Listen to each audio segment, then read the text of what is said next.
नमस्ते मित्रांनो, SIP म्हणजे काय? SIP म्हणजे सिस्टमॅटिक इन्व्हेस्टमेंट प्लॅन. पण बऱ्याच वेळा SIP म्हणलं की फक्त म्युच्युअल फंडामधली SIP आपल्याला लक्षात येते. पण खरं बघितलं तर आपल्याला SIP ही आपल्या आयुष्यात बऱ्याच ठिकाणी वापरता यायला पाहिजे. मग ही बरीच ठिकाणं कोणती आहेत? तर SIPचा थोडा ब्रॉड स्पेक्टिव्ह विचार केला पाहिजे. तर SIP मध्ये सिस्टमॅटिक इन्व्हेस्टमेंट प्लॅन म्हणजे जी इन्व्हेस्टमेंट मी सिस्टमॅटिकली करतोय, दर महिन्याच्या महिन्याला, दर वेळेला, टाइम हॉरिझॉननी करतोय, त्याला सिस्टमॅटिक इन्व्हेस्टमेंट प्लॅन म्हणायचं. तर त्यामध्ये तुम्हाला हेल्थ रिलेटेड एक SIP केली पाहिजे, हेल्थ रिलेटेड SIP. त्याच्यानंतर दुसरी SIP जी आहे ती रिलेशनशिप रिलेटेड SIP. तिसरी SIP जी आहे ती लर्निंग रिलेटेड SIP. आणि चौथी SIP आहे फ्रेंडशिप रिलेटेड किंवा रिलेशनशिप रिलेटेड SIP. आता ह्यामध्ये तुम्ही म्हणसाल की SIP मध्ये हे काय एक प्रकार आले? तर हेल्थ रिलेटेड SIP म्हणजे काय? तर मी दररोज व्यायाम करतोय, म्हणजे मी सिस्टमॅटिक इन्व्हेस्टमेंट करतोय दररोज व्यायाम करून हेल्थसाठीची. त्याचबरोबर मी हेल्दी फूड खातोय, म्हणजेच मी डेली करतोय. मी आज फक्त हेल्दी फूड खाल्लं आणि परत वर्षभर नाही खाल्लं, उपयोग नाही होणार. सिस्टमॅटिक इन्व्हेस्टमेंट प्लॅन मध्ये तुम्हाला सिस्टमॅटिकली ते करायला यायला पाहिजे, म्हणजे मी दररोज केला पाहिजे.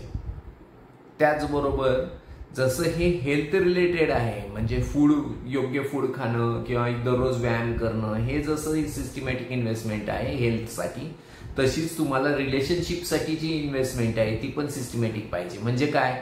जर तुमच्या मुलीबरोबर जे तुमचं नातं वाढवायचंय तर तिला दररोज स्टोरी सांगायला पाहिजे झोपताना, किंवा तिला पुस्तक वाचून दाखवलं पाहिजे, किंवा तिच्याबरोबर एखादा मूव्ही बघितला पाहिजे, बायको बरोबर कुठं फिरायला जायला पाहिजे.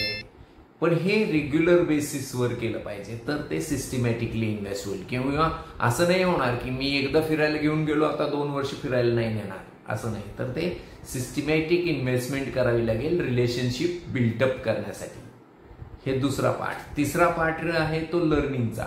म्हणजे मी आज 100 पुस्तकं वाचली, काही उपयोग नाही. मला डेली एक एक पुस्तक वाचायला पाहिजे. मी डेली थोडा थोडा अभ्यास केला पाहिजे. एकदमच अभ्यास केला तर तो लक्षात नाही राहणार. त्यापेक्षा दररोज थोडा थोडा अभ्यास केला तर तो लक्षात राहील. ही तर पण आपली सिस्टमॅटिक इन्व्हेस्टमेंट प्लॅन आहे. त्याचबरोबर फ्रेंडशिपमध्ये मी एखाद्या मित्राला 10 वर्षातनं एकदा भेटलो तर नाही होणार. त्याला मला दर महिन्याला, दर 3 महिन्याला काहीतरी तुमचं शेड्यूल हवं, की ज्या शेड्यूलला तुम्हाला त्याला भेटलं पाहिजे, त्याच्याबरोबर चहा पिलं पाहिजे, गप्पा मारल्या पाहिजे, त्याच्याबरोबर बाहेर फिरायला गेलं पाहिजे, त्याच्याबरोबर जुन्या आठवणींना उजाळा दिला पाहिजे. ह्या सगळ्या गोष्टींमुळे तुमची फ्रेंडशिप सुधारणार आहे. तर हे लक्षात घ्या की SIP ही फक्त फायनान्स रिलेटेड नसून तुमच्या आयुष्यात प्रत्येक ठिकाणी तुम्हाला वापरता यायला पाहिजे. हेल्थमध्ये वापरला पाहिजे, रिलेशनशिपमध्ये वापरली पाहिजे, फ्रेंडशिपमध्ये वापरली पाहिजे, त्याचबरोबर तुम्हाला लर्निंगमध्ये पण वापरली पाहिजे. मला वाटतंय तुम्हाला SIPचा वेगळा प्रॉस्पेक्टिव्ह आज बघायला मिळाला असेल.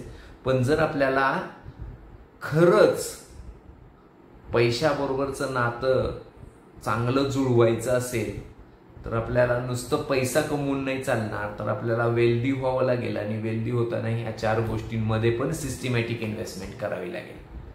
विचार करूया. थँक्यू.